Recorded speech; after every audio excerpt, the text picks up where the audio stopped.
Doctor Bidhanchandra রায়ের জন্ম শতবর্ষ পালিত হলো।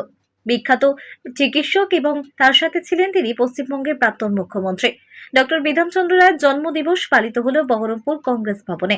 এদিন সভাপতি অধীর রঞ্জন চৌধুরী তার সাথে সাথে অন্যান্য নেতৃত্ববৃন্দরাও বিধানচন্দ্র রায়ের ছবিতে মাল্যদান করে তার স্মৃতিচারণা করলেন। পাশাপাশি বহরমপুরের মনীষী রেজাউল করিমেরও তারও জন্মদিন একই দিনে থাকায় তারও আবক্ষ মূর্তিতে মাল্যদান করলেন শ্রদ্ধার সাথে এবং এই দিনটি সাড়ম্বরে পালিত হলো। Bureau report, news NGM.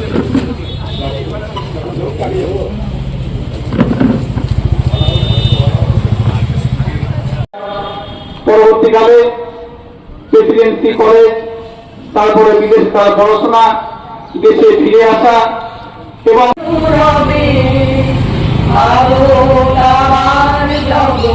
সভায় শ্রেষ্ঠ আসন রবে, কর্মে মহান হবে, কর্মে। পয়লা দিবস বিভিন্ন জায়গায় ডাক্তার সংগঠনের পক্ষ থেকে বিধানচন্দ্র রায়ের প্রতি আজকে শ্রদ্ধা জ্ঞাপন করা হচ্ছে। আন্তর্জাতিকভাবে 30শে এপ্রিল, পয়লা জুলাই বিধানচন্দ্র রায়কে স্মরণ করি। তাই জাতীয় আমরা স্মরণ করবার জন্য সমবেত হয়েছি। আজকের প্রচার সর্বত্র যুগে, আজকের শুধুমাত্র ব্যক্তি ভজনার যুগে বিধানচন্দ্র রায় কে ছিলেন, কেন ছিলেন, কি ভেবেছিলেন, কি করেছিলেন, তার ব্যাখ্যা নতুন যুব সমাজের কাছে, নতুন প্রজন্মের কাছে হাজার পৌঁছায়। বিধানচন্দ্র রায়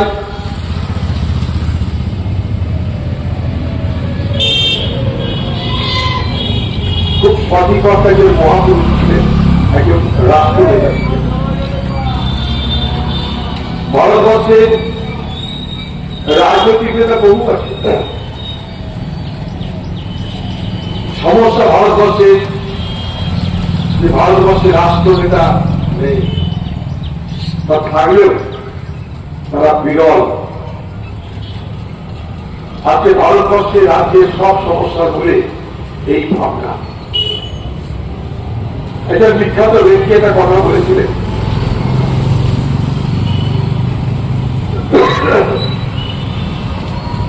যে politician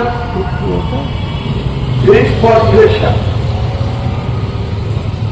but statesman drinks for generation. অর্থাৎ আমাদের রাজনীতি করি, তারা নির্বাচনের কথা ভাবে, আমাদের নির্বাচনে কি হবে, নির্বাচনে জিতবো কিনা, হারবো কিনা, নির্বাচনে জিততে গেলে কি করতে হবে, কাকে ভরকাতে হবে, কাকে পরিচিত করতে হবে, কাকে টুপি দিতে হবে, কাকে বিভ্রান্ত করতে হবে, কাকে প্রচারের দ্বারা মোহিত করতে হবে। অর্থাৎ আমরা যারা রাজনীতিবিদ, কথা কথিত, আমরা যা কিছু করি ইলেকশনের জন্য, আর যারা রাষ্ট্রনেতা হয় তারা যা কিছু করে তা ভবিষ্যৎ প্রজন্মের জন্য। আমাদের জায়গাটাই ইলেকশন আর জেনারেশন। আমাদের কাজ এক্ষুনি কি করে আমাদের পড়তা হবে, এখনই কি করে আমরা নির্বাচনের ফল, নির্বাচনের ফসল আমাদের ঘরে তুলব, তার কয়েকটা আগুলো কি গেল দেখার দরকার নাই। এবার তো পার করি। এইখানটায় বিধানচন্দ্র রায় ছিল ব্যতিক্রম। এই জন্য তার ব্যতিক্রম ছিল, কারণ তাদের কাছে নির্বাচনটা